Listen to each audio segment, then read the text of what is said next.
आज जिनके बारे में ये वीडियो है उनके बारे में शायद आपको बहुत सी बातें नहीं पता होंगी। जी हाँ, मैं बात करने वाला हूँ बिहार के लाल, भारत की शान वशिष्ठ नारायण सिंह जी के बारे में। ये कौन थे वशिष्ठ नारायण सिंह, आखिरकार जिन्होंने नासा कंप्यूटर्स को चैलेंज कर दिया था? तो आइए जानते हैं कि करके पूरा इनका हिस्ट्री और कैसे इन्होंने काफ़ी ज़बरदस्त तरीके से अपने लाइफ में एक कामयाबी के लेवल को हासिल किया। तो वीडियो को लास्ट तक ज़रूर देखिएगा, बहुत कुछ यहाँ पर सीखने को मिलने वाला है। बिल्कुल ईयरफोन डाल लीजिए और बिल्कुल फोकस के साथ वीडियो को देखिएगा। 2 अप्रैल 1942 को बिहार के भोजपुर जिलों में इनका जन्म हुआ था। पिता इनके पुलिस कांस्टेबल थे जिनका नाम लाल बहादुर सिंह था। माँ इनकी लहासो देवी जो कि हाउसवाइफ थी। आर्थिक रूप से घर में बहुत सारे प्रॉब्लम्स थी, तो प्राइमरी एजुकेशन था उनका वो गांव से उन्होंने लिया। उसके बाद हायर एजुकेशन के लिए पटना आ गए जो कि बिहार की राजधानी थी। और पटना साइंस कॉलेज में जब ये ग्रेजुएशन कर रहे थे तो उस टाइम ये काफ़ी ज़्यादा चर्चे में आ गए थे। अब यहाँ पे एक स्टोरी है जो कि ये है कि एक बार जब ये अपने फर्स्ट ईयर का क्लास कर रहे थे ग्रेजुएशन में, तो कई बार ये टीचर्स को टोक दिया करते थे कि आप सर गलत पढ़ा रहे हैं, ऐसे नहीं ऐसे होगा, ऐसे नहीं ऐसे होगा। तो एक बार इस चीज़ से परेशान होकर एक टीचर ने उनको बोर्ड पर बुलाया एक सवाल दे के कि चलो आओ तुम और इसको बोर्ड पर सॉल्व करो। और क्लास में बैठे जितने बच्चे थे उनको पता था कि ये जो क्वेश्चन है वो काफ़ी ज़्यादा मुश्किल है, प्लस अभी तक टीचर ने इस चीज़ को पढ़ाया ही नहीं है। लेकिन यहाँ पे हम सब जानते हैं कि सोचने से कहाँ मिलती है तमन्नाएं, मगर चलना भी ज़रूरी है मंजिल को पाने के लिए। तो वशिष्ठ नारायण सिंह जी गए बोर्ड पे और उन्होंने 6 बॉक्सेस बनाया बोर्ड के ऊपर और उस सेम क्वेश्चन को 6 अलग अलग तरीके से बनाया। अब ये जो चीज़ था काफ़ी ज़्यादा पॉपुलर हो गया पूरे कॉलेज में, प्रिंसिपल तक, यहाँ तक कि यूनिवर्सिटी के वाइस चांसलर जो कि वीसी होते हैं पटना यूनिवर्सिटी के उस टाइम पे, उनके तक भी ये बात चली गई और दिख गया कि इस बच्चे में काफ़ी ज़्यादा टैलेंट है। तो उनको यूनिवर्सिटी की तरफ से, पटना यूनिवर्सिटी की तरफ से एक स्पेशल ऑफरिंग किया गया कि आप एक बार में तीनों ईयर्स के एग्जाम दे सकते हैं। अगर आप क्वालिफाई करते हैं तो आपको एक बार में पूरा ग्रेजुएशन का डिग्री मिल जाएगा। और ऐसा ही हुआ भी, उनका एग्जाम एक बार में लिया गया और वो सारा पेपर्स एक बार में देके क्वालिफाई भी कर गए और नेक्स्ट ईयर उन्होंने मास्टर्स की भी डिग्री ले ली। अब जैसे ही उन्होंने ये कारनामा किया कि 2 साल के अंदर उन्होंने ग्रेजुएशन भी कंप्लीट कर लिया और मास्टर्स भी कंप्लीट कर लिया, तो इस चक्कर में ये जो बात थी पूरी कंट्री में फैल चुकी थी और ज़बरदस्त तरीके से, मतलब आग की तरह फैल चुकी थी कि ऐसा कोई इंसान है बिहार के अंदर जिन्होंने ऐसा कीर्तिमान कर चुका है जो कि आज तक कंट्री में अभी तक किसी ने नहीं कर पाया था।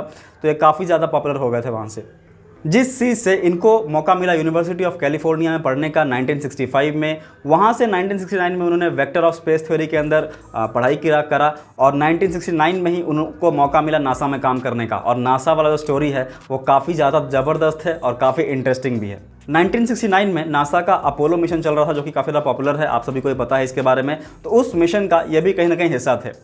तो जैसे ही ये मिशन स्टार्ट हुआ और रॉकेट्स को भेजना था स्पेस के अंदर, तो उस दौरान कंप्यूटर्स में कुछ गड़बड़ी आ गई थी और कंप्यूटर काम नहीं कर रहा था और तुरंत कैलकुलेशन करना था और वो कैलकुलेशन सेंड करना था ताकि उस कैलकुलेशन के हिसाब से आगे का काम हो सके।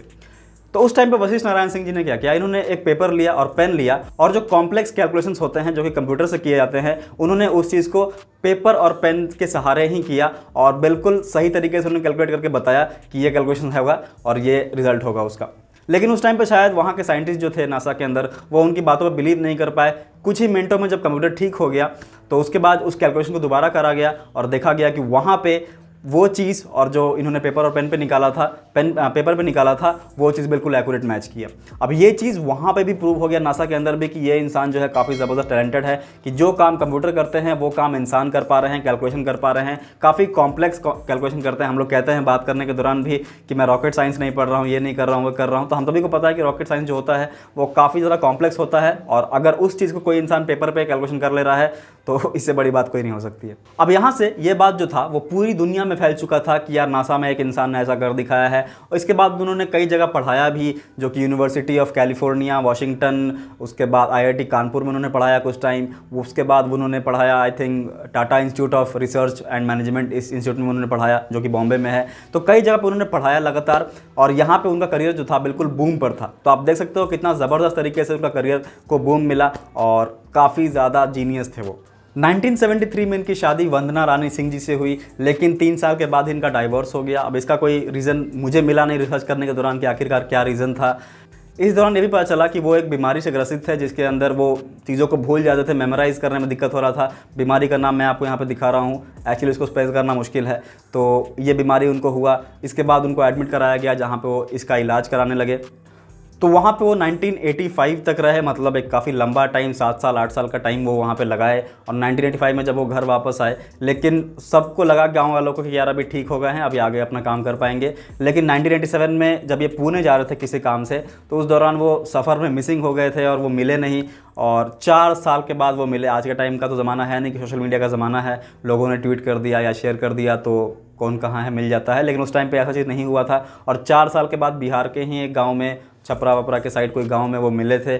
और इसके बाद ये घर वालों को मालूम चला कि यार अभी भी ये ठीक नहीं हुए हैं, तो इनको अभी भी ठीक होने में टाइम लगने वाला है। तो उसके बाद उनको एडमिट करा गया बेंगलोर के इंस्टीट्यूट में, जहाँ पे उनका इलाज चल रहा था। उसके बाद फिर वो दिल्ली में कोई इंस्टीट्यूट में रहे। तो ये चीज़ काफ़ी ज़्यादा समय उनकी लाइफ का, जो बीमारी वाला पार्ट था, ये काफ़ी ज़्यादा टाइम उनके लाइफ में किल कर दिया। और 2014 में जब वो फुल्ली फिट हो चुके थे, 2014 मतलब समझ सकते हो 1991 के बाद 2014 एक काफ़ी लंबा टाइम होता है। तो 2014 के बाद वो फिर से पढ़ाना शुरू किए अपने ही गाँव के आसपास कहीं पे, भूपेंद्र नारायण मंडल यूनिवर्सिटी, जो कि माधेपुरा में है, बिहार का एक डिस्ट्रिक्ट है। तो वहाँ पे वो पढ़ाना शुरू कर दिए।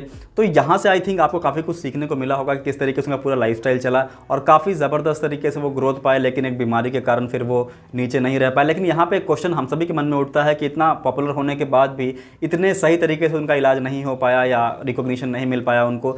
2019 में उनका जो है वो डेथ हो गया था Patna medical college hospital PMCH Patna के अंदर। ये भी एक काफ़ी दुखद खबर था हम सभी के लिए।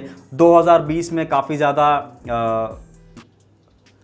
इस चीज़ का आलोचना हुआ कि उनको कोई अवार्ड नहीं मिला, अभी तक कोई सिविलियन अवार्ड नहीं मिला। तो गवर्नमेंट ने वहाँ पे उनको पद्मश्री देने का बात किया और उनको दिया भी 2020 के अंदर। तो ये चीज़ जो था, ये पूरा इन्फॉर्मेशन था, मैं काफ़ी टाइम से चाहता था कि मैं आप सभी के साथ शेयर करूं, क्योंकि शायद बहुत लोगों को उनकी स्टोरी नहीं पता है और मैं चाहता था कि बहुत सारी चीज़ें आपको शेयर करूं। और यहाँ पे कई ऐसे स्टोरीज़ भी हैं जो और भी इंटरेस्टिंग है, लेकिन मुझे लगता है मैंने रिसर्च करने के दौरान इसका कोई सबूत नहीं मिला मुझे, तो मैं इस चीज़ को शेयर नहीं करूँगा यहाँ पे, क्योंकि मुझे लगता है कहीं ना कहीं हो सकता है वो स्टोरी गलत भी हो, लेकिन काफ़ी इंटरेस्टिंग स्टोरी है। अगर आपको वो भी स्टोरीज़ जानना है तो आप कमेंट कर सकते हैं, मैं आपको कहीं ना कहीं और बता दूँगा, चाहे वो इंस्टाग्राम हो या हमारा फेसबुक पेज हो। तो अगर आपने अभी तक हम लोग को सोशल मीडिया फॉलो नहीं किया तो लिंक सारा डिस्क्रिप्शन में, आप हमें फॉलो कर सकते हैं। और आई होप आपको ये केस स्टडी जो है वशिष्ठ नारायण सिंह जी के बारे में काफ़ी ज़्यादा इंटरेस्टिंग लगा होगा।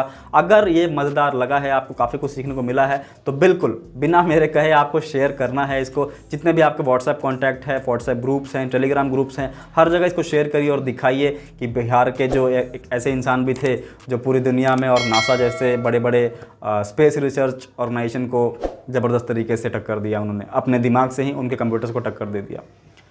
तो इसी के साथ इस वीडियो को एंड करते हैं। आई होप आपको काफ़ी ज़्यादा मज़ा आया होगा। मैं आपसे मिलता हूँ अगले वीडियो में, तब तक के लिए be happy and stay tuned. यहाँ पे एक और चीज़ यहाँ पे मैं ऐड ऑन करना चाहूँगा कि 2018 में फिल्म प्रोड्यूसर जो प्रकाश झा हैं, उन्होंने बोला है कि इनके ऊपर एक मूवी बनाया जाएगा। तो मैं बिल्कुल चाहता हूँ कि इनके ऊपर एक मूवी बनना चाहिए, क्योंकि ये काफ़ी ज़्यादा इंपॉर्टेंट और काफ़ी ज़्यादा मोटिवेशनल पार्ट रहा है इनके पूरी जर्नी लाइफ का, जो मोटिवेशनल थ्योरी रहा है। कोई भी अगर बच्चा देखेगा, कोई भी अगर यंगस्टर देखेगा, इस चीज़ को काफ़ी ज़्यादा मोटिवेट होगा। तो आपका क्या विचार है, क्या मूवी बनना चाहिए कि नहीं? कमेंट ज़रूर करिएगा। बाय।